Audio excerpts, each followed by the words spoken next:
So, after many online debates, it's time to answer the question, can you make money in metal? And if so, what does that reality look like for an independent musician in 2019? They're just not looking in the right places, to be honest. I mean, whenever something comes along and destroys the current way that people think they can make money in some kind of industry, especially in music, there's always more now opportunities that are now open. When those things are destroyed, there's always things that are now created for avenues of revenue. Metal music is not in the forefront of the masses like it used to be, and many people see that as a sign that there is no money to be made in the genre. And many people look to a band like Periphery, who recently released Hail Stan, and although it charted as #1 Billboard independent, rock, and hard rock album, Misha Mansoor has historically been open in recent interviews about how the band does not pay their bills. So now that we have all of the metalheads frightened, let's begin the video. But first, a word from our sponsor, John McLucas. At John McLucas' channel, you can find all sorts of wonderful infotainment videos, kind of like John Oliver, but less funny. You'll find great videos doing cultural breakdowns of YouTube creators, touring, pay-to-plays, and many other interesting deep dives in the music industry. To learn more, click the top link in the description. Now back to the video. It's Wheat Thins. Wheat Thins. Wheat Thins. Can I be in your commercial? No! It's our thing. We're doing it. As a preface to this, I wanted to dive in with Nik Nocturnal, who's an online metal musician who's currently making a living in music with a primary focus on metal guitar writing and performance. As much as I love what Periphery has done, I think it will be far more valuable to give you a breakdown of what is happening for an independent musician doing this completely solo, as this is a more similar path to what you are probably going to be taking in your own career. So first, let's take a look at the breakdown of Nik Nocturnal's income. AdSense and Patreon are probably the biggest, bringers in. I'd say 30% each, to be fair, maybe. So then the remaining 40, I'd say 20% of that is like straight up like lessons that I teach, private lessons or session work or guest work, mixing, mastering, all of that. It's kind of combined in that 20%. Then the remainder 20%, I'd say, is probably merch, Amazon affiliate stuff, or even just people streams like Spotify streams, iTunes downloads, people buying my music on Bandcamp. That's a pretty accurate, I'd say, description of breakdown of my income. In case you may not be familiar with some of the terms he used, AdSense is the money a creator gets from an ad playing on their YouTube video.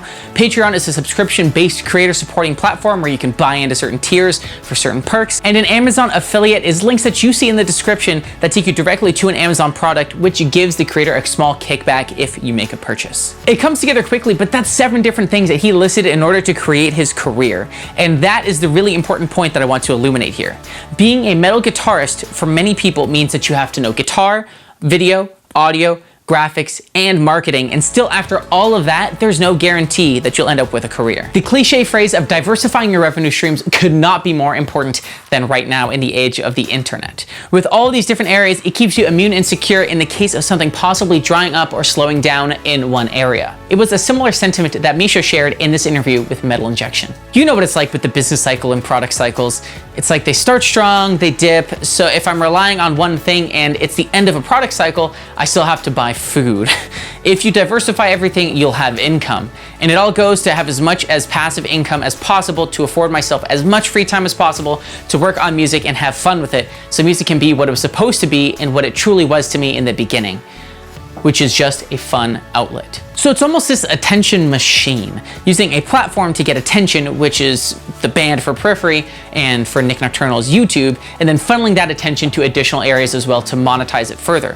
And on top of that, you can't run ads or get brand deals without people to read the ad or see the ad. So then if that's the model, how does somebody like Nik gather that attention to monetize in the first place? Definitely finding somewhat of, I guess you could say, a niche or niche when it came to covering songs very fast. I didn't know that was an opportunity or a thing that people cared about. I just kept kind of doing that for the first 3 years of my channel, to be honest. I want to branch out, try some new stuff. It was a little risky, so I started doing talking videos, funny videos, skit stuff, but also kind of, I'd call it infotainment. So you learn something, but it's also stupid and you remember it because it's funny. So when I started doing that, that's when I kind of reached that peak of just kind of doing the cover grind, and then boom.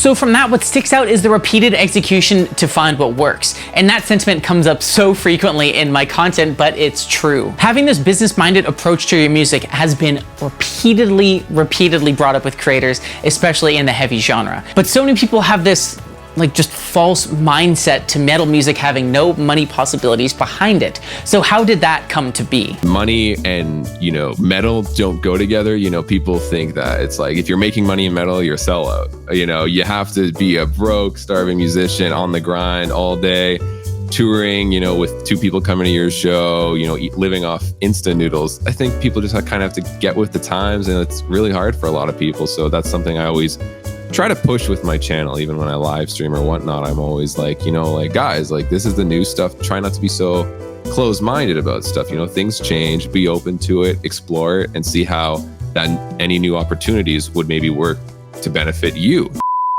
I love that perspective, and I have a couple of thoughts as well. It's difficult in any counterculture to be a breakout financial success because of the mindset of crab mentality, and I have Finn McKenty to thank for showing me this clip of Kevin Hart describing exactly what that is. A crab in a barrel. You put a bunch of crabs in a barrel. Yeah. Every crab that tries to climb out of the barrel, there's another crab that's gonna grab that crab and pull him back in.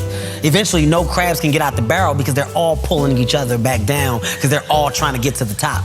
No crab is helping. How do you not know that? But on top of just the people within it, I think the approach to how the metal community as a whole views the internet may not be fully up to speed yet. I see this entire culture of the internet as still incredibly new and vastly underappreciated by a lot of people, which makes sense because for people who have been in the music industry for over 20 years, they witnessed macro shifts in the financial collapse of the industry, and they come from a completely different perspective than I do. I don't doubt that the money is significantly less and the consumer's behavior has shifted with technology to really limit traditional formats. But I think the biggest part of this is the new possibilities that have come out of it. In the 1990s, there was a ton more money in CDs, but there was no way to have almost all of the revenue streams that Nik has as a musician back then.